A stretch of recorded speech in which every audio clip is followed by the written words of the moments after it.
This is the Night Owls Disc Golf Podcast. I'm Shane. And I'm JP. And this is our short for Monday. How about this is just our Monday episode? Yeah. Monday episode. We're going to quit putting time limits on it because we never make them. So it's not because we don't stay focused. So nothing disc golf related. No. I don't want to talk about it because we got really heavy on the last episode. Yeah. Yep. And hopefully you hear it. Hopefully the audio is good. We noticed there was a right error again. So if there was bad audio, sorry. But this is a brand new card. I just opened the package. So hopefully there's no issues with this one. But if there is, there is. We'll figure it out. Mm-hmm. Okay. Movies. Do you like them? Absolutely. I do too. I think that's something you and I share in common a lot. I was really bummed when my niece moved out about 2 years ago. Well, it was prior to 2020 because her and I would watch movies a lot together. Yeah. And then my uncle came and he lived with us for a little while. And I was like, awesome, another movie buddy. And then there was this guy named Tim Alessi who used to live up here, used to watch movies with him all the time. But I always had I feel creepy going to movies by myself. No, I feel like I'm looked at as a creepy when I go by myself. Yeah. So I traditionally don't. I usually could care less what people think about me, but for some reason, movie theaters is that weird space for me. So let's talk about our favorite movies. Okay. So we kind of put together a list of 5, and then there's a whole list of other ones we just have to mention because it was oh, what about this one? What about this one? Yeah. So can you narrow it down to your top 5? Okay. I think so. Okay. Let's start with 5. No, okay. Go ahead. 5 for me is Goodfellas. Good movie. Yeah. Good movie. And it's a good classic. It's mindless. Not mindless, but it's mafia, that era. Right. There's a lot of, I don't know, that's a lot of what movies I kind of own. A lot of I know, I'm kind of looking at your mafia list. Kind of movies, because I was there's Donnie Brasco, there's a good movie. Yeah, there's a lot of movies that kind of came out in the 90s and that, even before, in that genre that are just so good. Yep. Yeah. So my number 5 is Schindler's List. And it's so serious, but it was one of the very first movies I ever watched. And so I'm not an emotional guy in any way, shape, or form. Movies kick my emotional butt. Yeah. I cry in movies all the time. I don't cry I barely cried when my father passed away. That's the type of emotional person I am. Mm-hmm. Movies, I watched Marley and Me once. Yeah. I was sitting on the floor petting my dog and just crying like a maniac. And Sandy walks in the house. It was oh, what happened? And I was it's just a movie. And I'm blubbering like a... Schindler's List was the very first one that hit me emotionally. It pissed me off. It inspired me. It did so many different things emotionally to me that I was it just... Yeah, anyways, it just it made an impact. Right. I remember seeing it, it came out, I think it was in either early high school or middle school. I don't remember when. And we were given a permission slip was sent home with us to go watch it. To watch it. Nice. Okay. Yeah. Just because of the magnitude of the film. Mm-hmm. It's incredible. Yeah. And if you haven't seen it, but Steven Spielberg directed it, and it's black and white except for one scene. There's one little bit of color. I forgot about that. And it's because there is, I forgot if it's a little boy or a little girl, and that's the only part of color you see in one scene. But I think, or maybe it's 2 scenes, because you end up seeing what it is later on in the movie, and that has significance. So, yeah, I remember that. And on the same genre, The Boy in Striped Pajamas. Have you seen that one? I don't think so. that is a good movie. It parallels Schindler's List. I don't think it's related or anything, but basically it talks about a concentration camp, and the person that's in charge of the concentration camp has a little boy, no friends around, makes friends with the little boy or girl or whatever, another child in the concentration camp, and worst possible scenario happens, and a gas chamber's involved, and it's crazy. Like it's like, oh, that sucks. But yeah, horrible movie. Well, good movie, but like you're like, oh, how like this crap should have never happened. But go ahead. Okay. Number 4. Number 4 for me is definitely a cult movie. It was the first Kevin Smith movie I've ever seen, and that was Mallrats. all great movies by Kevin Smith. That movie, I remember my friend Joe's brother Jake had it, and I was like, what is this movie? And we would like watch it on a loop. He's like, oh yeah, I got it from so and so. I was like, this is amazing. And teenage me was like enthralled with this movie. That is the introduction of Jay and Silent Bob. Yeah. Isn't it? Yes. Because or did Clerks Clerks was before. Yeah, but I think Jay and Silent Bob was in. Yeah. Officially was Mallrats. Yeah. Oh, just awesome. Yeah. And I think it did it. I guess you grew up here, right? Yeah. So there was really no malls. Green Bay was the closest. Yeah, it appealed to me because that was what we did. Right. Like we hung out in malls. Like, hey, you want to do something this weekend? Let's go to the mall. Yeah. And for our younger listeners, you may not be able to relate to that because malls they don't carry the same vibe that they used to carry. Yeah. Like, and now they have like curfews and restrictions, and like back then, like that was the place. Like you needed a girl, like you went to the mall and tried to pick up a girl. You wanted shoes, you do the same thing. And I'm not comparing women to items for sale. I'm just saying that was that was the community, that was like the life of young community, right? With malls. Mm-hmm. And then to see the exaggerations in the stereotypes of people in Mallrats was awesome. It was. I loved it. I mean, the actors in the movie were like Ben Affleck, younger Ben Affleck in the movie. Exactly, yeah. Just awesome. And he played this like douchey jewelry shop guy, right? Or no, what was he? He worked at Fashionable Mail. That's what it was. Yes. Yeah, I forgot what his name is. But and then, hijinks ensue. There's a game show, like the dating game kind of, which has like, that's one of my favorite parts about that movie is when the game show happens.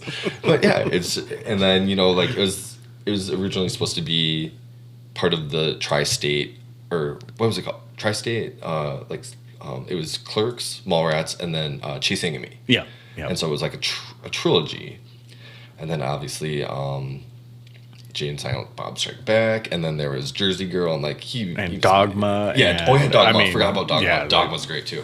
Goes on and on. Yep. Was Empire Records part of that? No. Oh, okay. That was just on a separate, but still okay. Yep. One of my favorites too. So, I have to say Silence of the Lambs. I like the movie. It's great. It's like pretty impactful with the characters and the way they kind of jump back and forth. And who's the main guy's? What's the actor's name? Anthony Hopkins. Anthony Hopkins' character in that is phenomenal, especially the way Clarice and everything. Like how I think the thing that I like about it the most now is there's so many memorable lines that come out of that are like pop culture lines that are just like. People may like puts the lotion on its skin or it puts the lotion in the basket. Yeah. Like people are like, they just say it now, but they don't understand that came from Silence of the Lambs, like, or like a bottle of Chianti and then like that's Silence of the Lambs. Yeah. Like, so, but just awesome. Like it's a great movie. Hopkins plays just phenomenal role in that. Just so good. So they came out with, it was Red Dragon, and then I forgot what the movie was after. It was like it was what's his name? Because they made it was books, and then like it turned Hannibal. into Hannibal. Yeah, it was just Hannibal. It was just Hannibal. But Red Dragon was creepy. It was. That was creepy. Yes, but they got rid of Jodie Foster. It was Moore, Julianne Moore. Yeah. Yeah, she turned into Agent Starling. Yep. Yeah. But then, isn't Red Dragon the one where dude's alive and he's eating his brain? Yes. Oh my god. How is that creepy as that? Yeah, like they just come like walking into the yeah. Yeah. It's crazy. So Silence of the Lambs for me.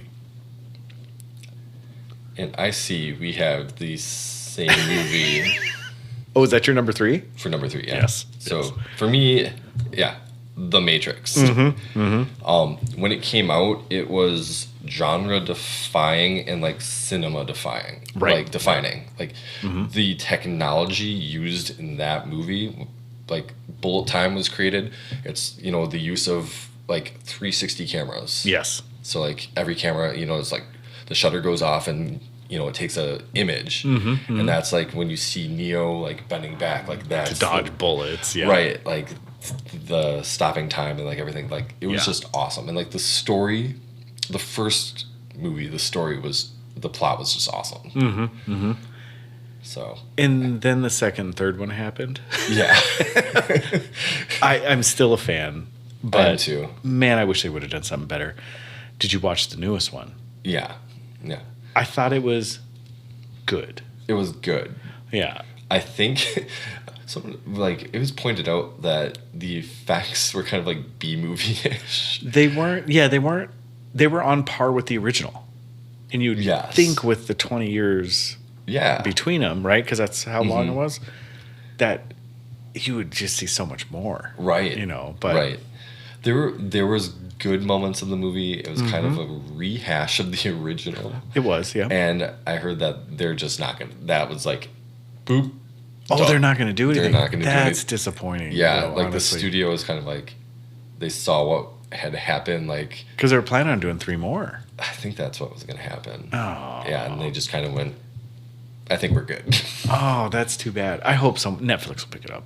Maybe. Netflix picks everything up. But I love that they brought back, and I think they trying to rekindle like, sure, the Matrix isn't real, but the experiences we have are. Like some of that stuff was really awesome. How they kind of tied that in, but it really was just a rehashing. But in reality, that's all it was. Like at the end of the Matrix trilogy, the original Matrix trilogy, they reset everything. Right.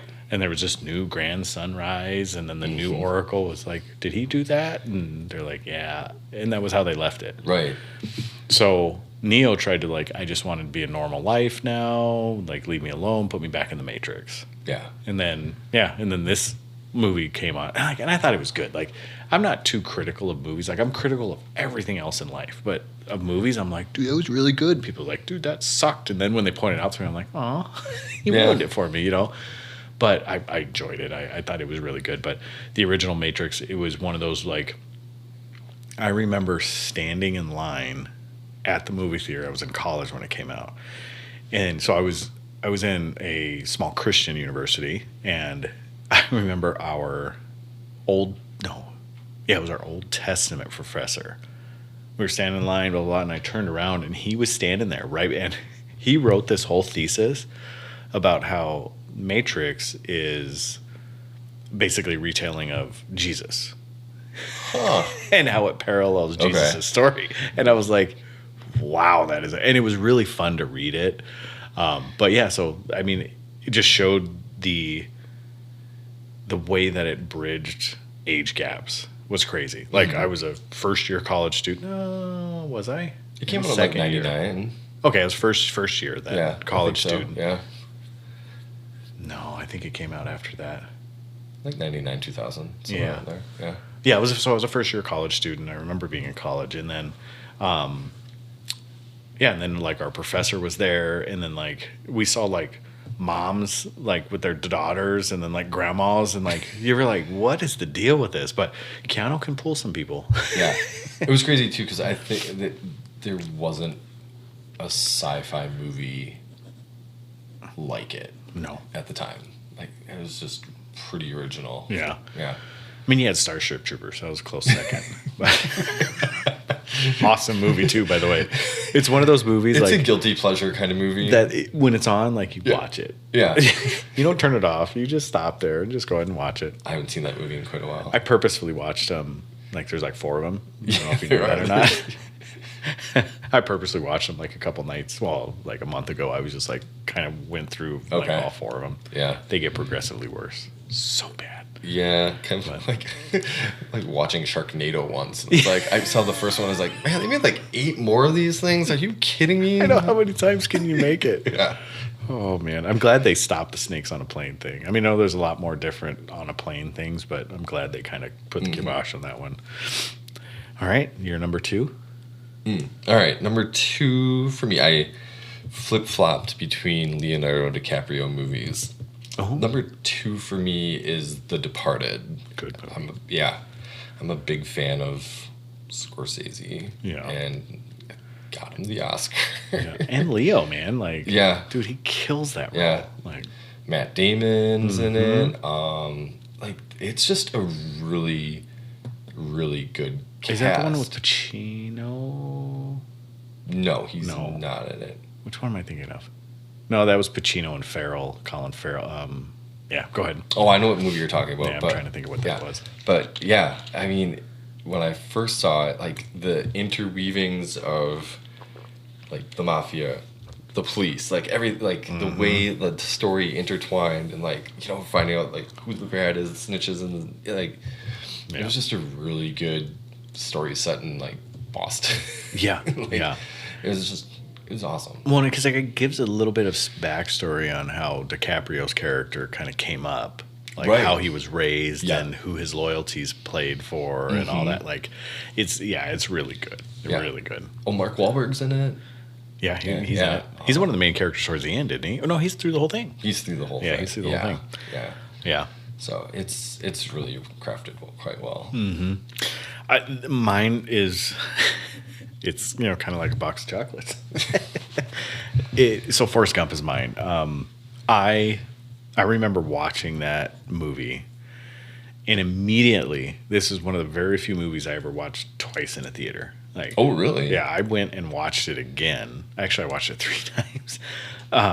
Because I watched it, one of those creeper moves. I watched it by myself. Okay. I was young, I wanted to go do something, and then I watched it again with girlfriend or whoever it was, and then I remember taking my stepmom back. Like, we gotta go watch this. Like, and we went and watched it, and man, it was so good. Like, everything about it was like.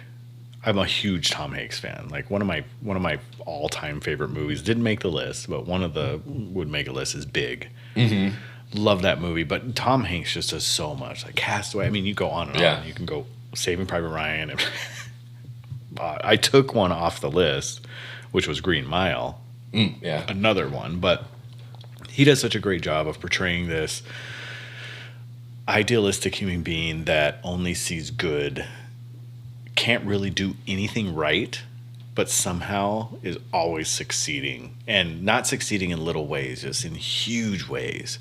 So it's kind of one of those like inspirational stories. Like, this is deep meaning, but it's one of those inspirational stories where like it doesn't matter how dumb you are or what hindrances you have on your legs or blah blah blah, or if a snake bites you while you're carrying somebody, like.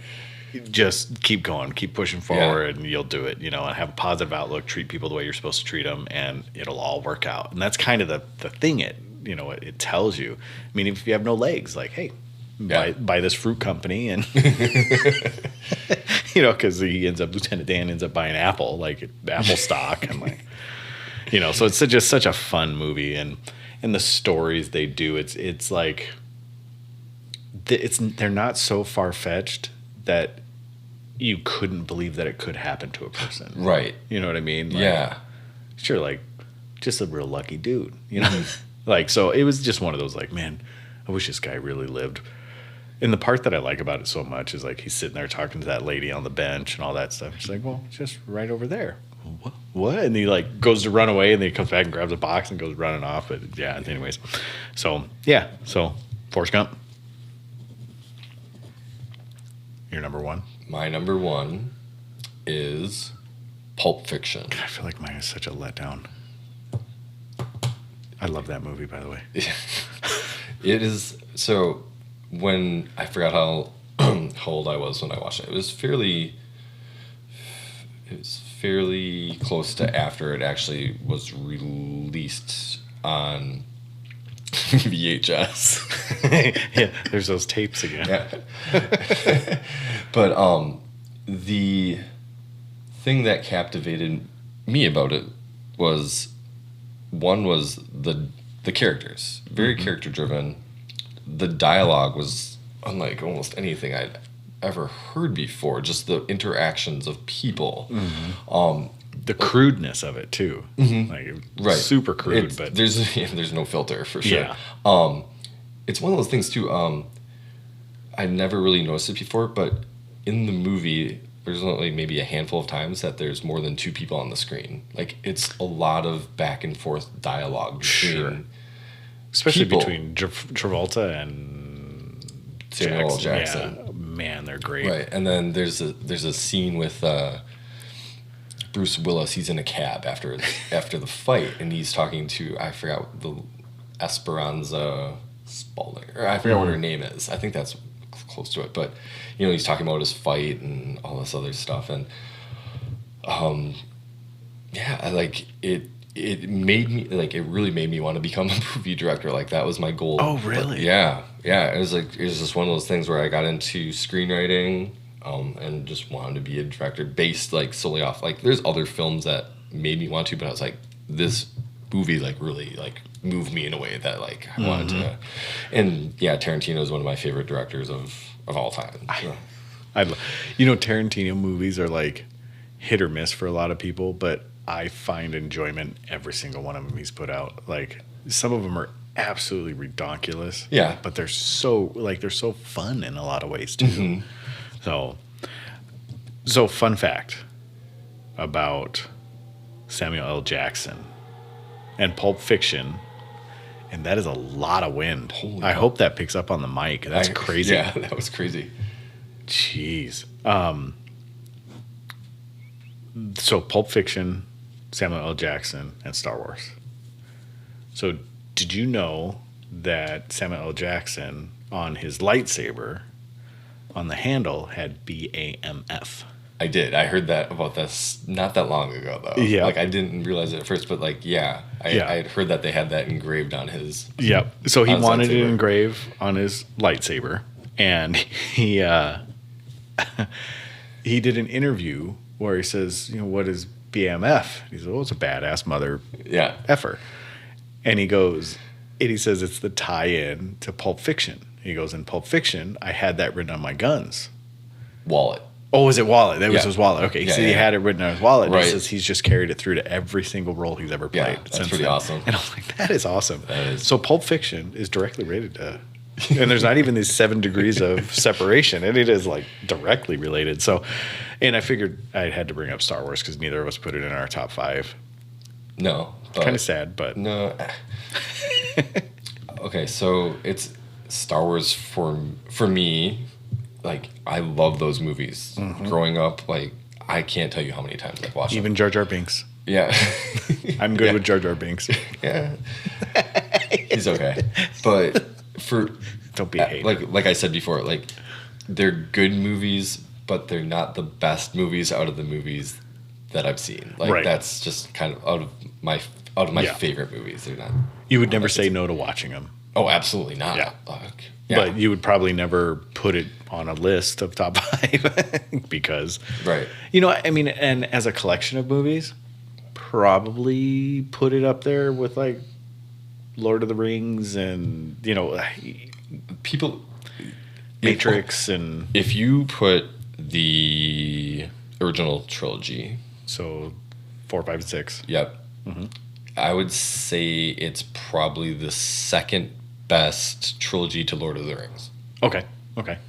I guess I could follow that, and I like 1, 2, and 3. I don't have huge issues that a lot of people have with them, because I liked the different characters and the development of Vader and Yeah. that type of stuff. You get to see some of that, they could have been done a lot better. Oh yeah. Without a doubt, they could have been done a lot better. But for being in the 70s, early 80s for the original three, so 4, 5, and 6, they were great movies. Oh yeah. Great movies. So, yeah, I mean, I'm for it. You know, I like them all, and I would agree with you. I think it's right behind Lord of the Rings for probably the best trilogy out there. And even The Godfather, like the first two movies definitely make up for the third movie. The third movie's not great. It's not bad, but it's not the first two movies. Yeah, it's not. Yeah. Oh, The Godfather. Forgot about them too. So mine, and I think it's a nostalgic thing for me, or maybe it's the Lego Movie. That's my number one. And I hate to, like, jokingly, it's my number one, but it truly, like, I love that movie, man. It's a great movie. Wit, the humor, like the introduction of Batman in it, like, oh my goodness, like, just everything's good. And the fun, because it was between this and Shrek, really. Okay. Like, is kind of the two that I was going between. But I think Lego, like, hits, like, my family so well. And like my kids can watch it. It still has that adult humor, and I don't know. You know, I mean, I think it has the Star-Lord in it. So, but I really enjoyed it, and it hits one of those bones for me. Like, I think the reason I like anime so much is because of certain, like, they always have these good moral bases of values, like don't give up, try hard, like. You can achieve most anything you want, and even if you can't, you're probably going to be special in some other area. And I think that's kind of what Lego Movie does with the Crackle, and you know, it's like he never gives up. Like he does Building the couch. Yeah, exactly. But no, the double-decker couch. Yeah. But nobody else, like a couple people don't give up on him. So you know what I mean? Like, so it's just that like that constant go to him. So anyways, that's Lego Movie. I don't want to try to make it more poetic than it actually is, because it's not. It's just a fun, happy-go-lucky movie that the whole family can watch, and I get a lot of enjoyment out of. It's funny. I mean, I've definitely watched it enough times in my day. Yeah. It's good. It is. And it had the sequels, so maybe it might be the best trilogy. Ooh. Hot take. You could say Lego Movie 2 and the Batman movie, Lego Batman movie. They were good. Yeah, they were Lego good. Batman was awesome. Lego Batman was hilarious. I thought it was really good. Okay, so I have some honorable mentions. Some may have heard of, some may not. Lars and the Real Girl. Oh, I've heard of that. Really good. Ryan Gosling movie, right? I don't know who I don't remember exactly who the actors are, but premise of the movie, a guy falls in love with a blow-up doll. Yeah. And also, at the same time, falls in love with a real girl. And there's this dynamic, this like love triangle that the real girl's not aware of, but there's this, and it's filmed really quirky, like super low budget, but man, it is a good movie. Maybe it is Gosling. Okay. It is. And he's always like, he plays those off-kilter roles so well. Avatar, not The Last Airbender, just garbage. Yeah. Avatar. Naked Gun. Oh. Of course. Leslie Nielsen, you can't go wrong with him. 300. And then I'll do Blue Streak and Born to Be Wild. So Blue Streak is Martin Lawrence movie where he's a cop. Yep. But he's also a jewel thief. Also a jewel thief, yes. Oh, no, he's the jewel thief, right? No, but they're both. He pretends to be a cop. That's what it was. Okay. Yeah. It's been a long time since I watched it, but I know it holds like a special place, because it was, and this is the only reason why, like, if my wife listens to this, she might not be happy about this, but it was like the very first like date I had. Oh, okay. You know, one of those deals. I went and watched it.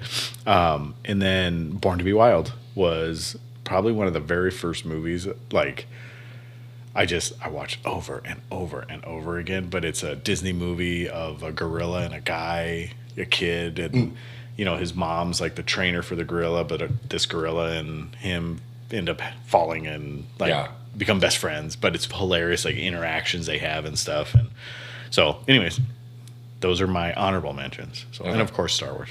Yeah. Nice. Do you have any honorables? I do. Okay.